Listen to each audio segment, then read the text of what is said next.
saya sebagai pemateri pertama akan menjelaskan tentang pengertian SDM, tujuan dari SDM dan fungsi SDM. Nah, yang pertama itu pengertian SDM, yang dimana manajemen SDM adalah bidang dalam manajemen yang bertanggung jawab untuk merencanakan, mengorganisasikan, mengarahkan, dan mengendalikan kegiatan terkait sumber daya manusia di suatu organisasi.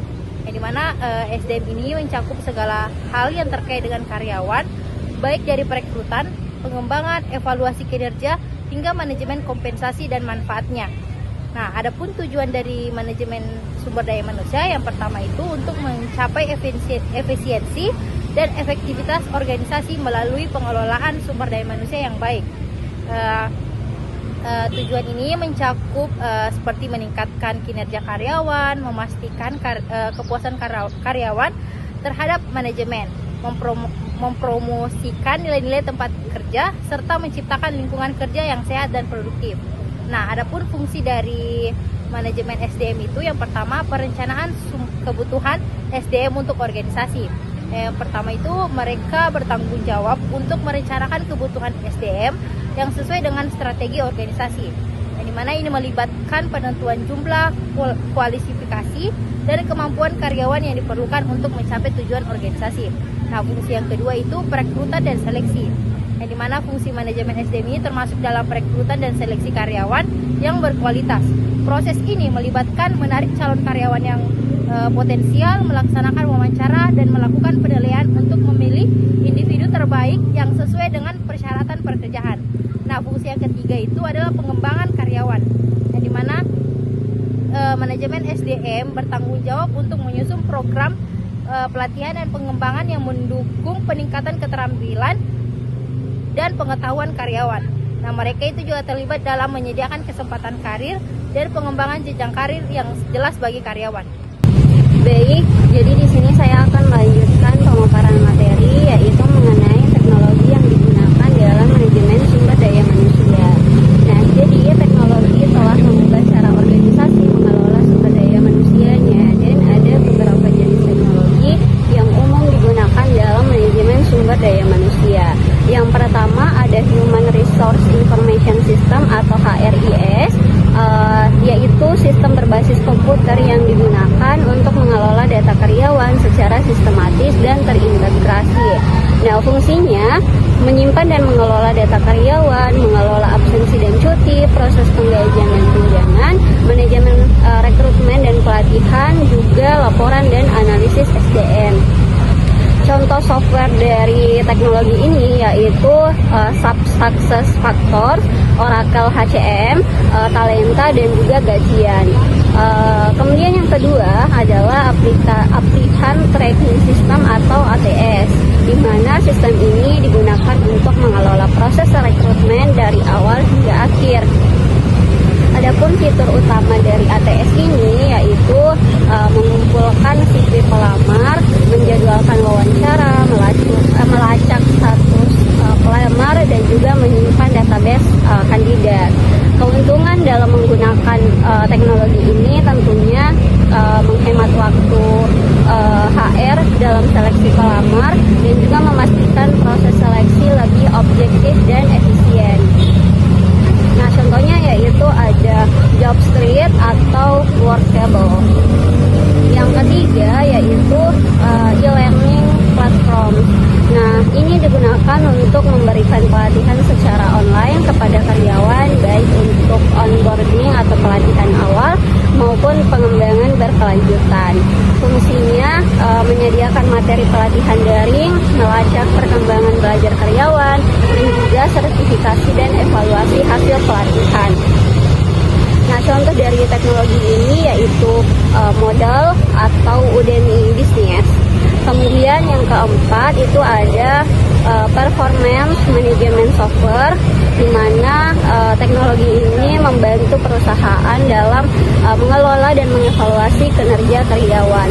Nah, fitur umumnya yang pertama yaitu penilaian berkala, penetapan dan pelacakan KPI, feedback 360 derajat, dan juga rencana pengembangan pribadi.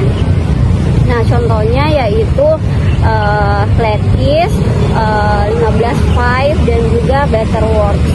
Selanjutnya saya akan menjelaskan lanjutan dari materi terkait dengan penggunaan teknologi dalam MSDM. Poin kelima yaitu payroll software. Software ini yaitu proses pengkajian agar lebih cepat dan akurat. Fungsinya untuk menghitung gaji secara otomatis, pemotongan pajak dan BPJS, slip gaji digital, integrasi dengan absensiansi. Contohnya yaitu talenta dan gajian.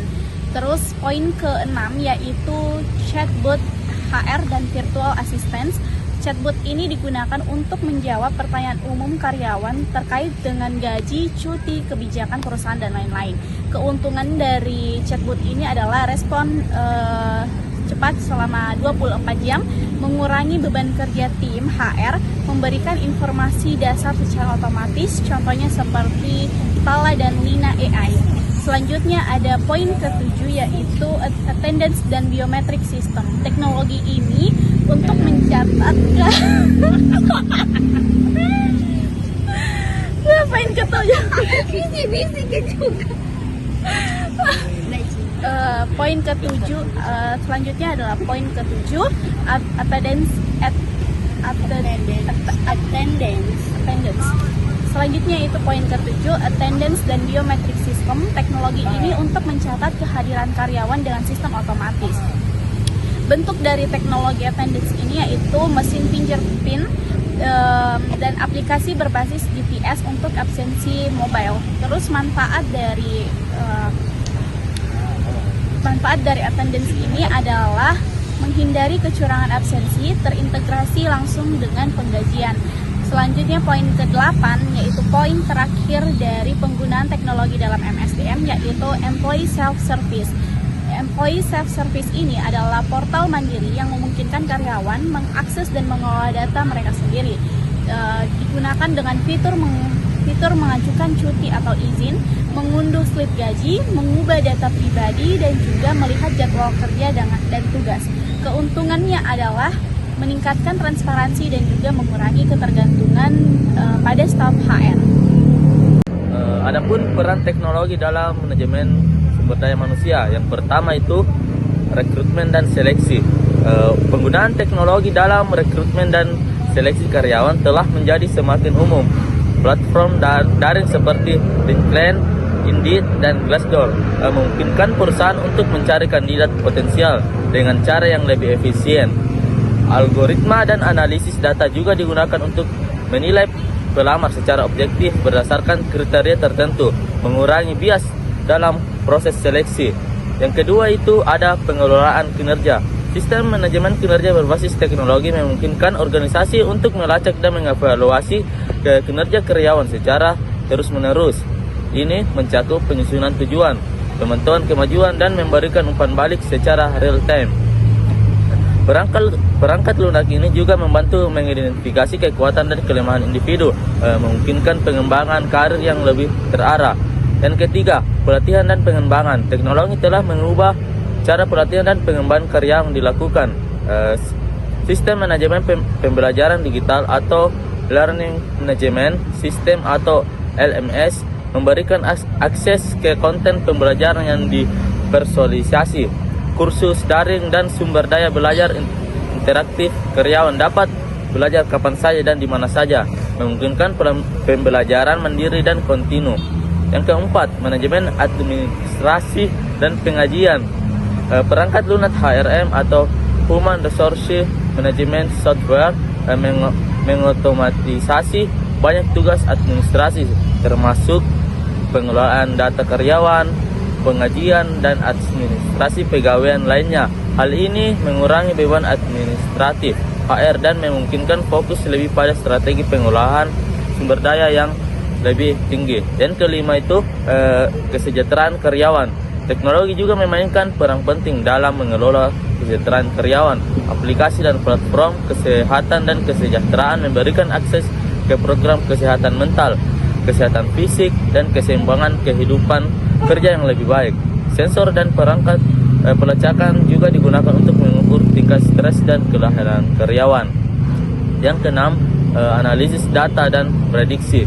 Pemanfaatan analisis data dalam HRM telah memungkinkan organisasi untuk membuat keputusan yang lebih cerdas, Data karyawan yang lebih kinerja, retensi, dan keterlibatan dapat dianalisis untuk mengidentifikasi tren atau memprediksi kebutuhan tenaga kerja di masa depan dan mengembangkan strategi rekrutmen dan retensi. 4. Manfaat integrasi dalam manajemen SDM. Dengan mengintegrasikan teknologi dalam manajemen SDM, memberikan banyak keuntungan bagi perusahaan. Manfaat utamanya ialah yang pertama, efisiensi waktu dan biaya. Ada 3, seperti proses manual seperti absensi, penggajian, dan pelaporan menjadi otomatis. 2. Mengurangi kebutuhan tenaga kerja administratif, serta mempercepat proses rekrutmen dan pelatihan karyawan. 2. Pengambilan keputusan berbasis data. Yang pertama ada data karyawan dengan tersimpan rapi dan mudah diakses untuk dianalisis. Yang kedua, membantu HR membuat keputusan strategis seperti promosi, pelatihan, atau rekrutmen. Yang ketiga, mendeteksi tren seperti tingkat absensi tinggi atau performa menurun. Contohnya, sistem evaluasi kinerja digital membantu dalam mengevaluasi karyawan berdasarkan data nyata, bukan sekedar opini. Yang ketiga, meningkatkan akurasi dan konsistensi. Ada 2. Yang pertama, mengurangi risiko human error dalam administrasi SDM. Yang kedua, standarisasi dalam proses rekrutmen, pelatihan, dan penilaian. Contohnya dengan alat application tracking system yang memproses seleksi lebih objektif karena sistem menyaring berdasarkan kriteria otomatis. Yang keempat, meningkatkan kepuasan dan keterlibatan karyawan. Karyawan dapat mengakses dan mengelola data mereka sendiri melalui employee self-service. Yang kedua, ada karyawan merasa lebih dihargai karena komunikasi lebih cepat dan transparan. Contohnya, karyawan bisa langsung mengajukan cuti atau melihat slip gaji dari HP mereka tanpa perlu datang ke kantor. Yang kelima, mempermudah kolaborasi dan komunikasi. Komunikasi antar departemen lebih cepat dengan aplikasi yang terintegrasi. Yang kedua, memungkinkan kerja jarak jauh tetap produktif. Yang keenam, ada meningkatkan keamanan data, seperti data karyawan tersimpan secara digital dan terenkripsi. Yang kedua, mengurangi risiko kehilangan data atau manipulasi dokumen.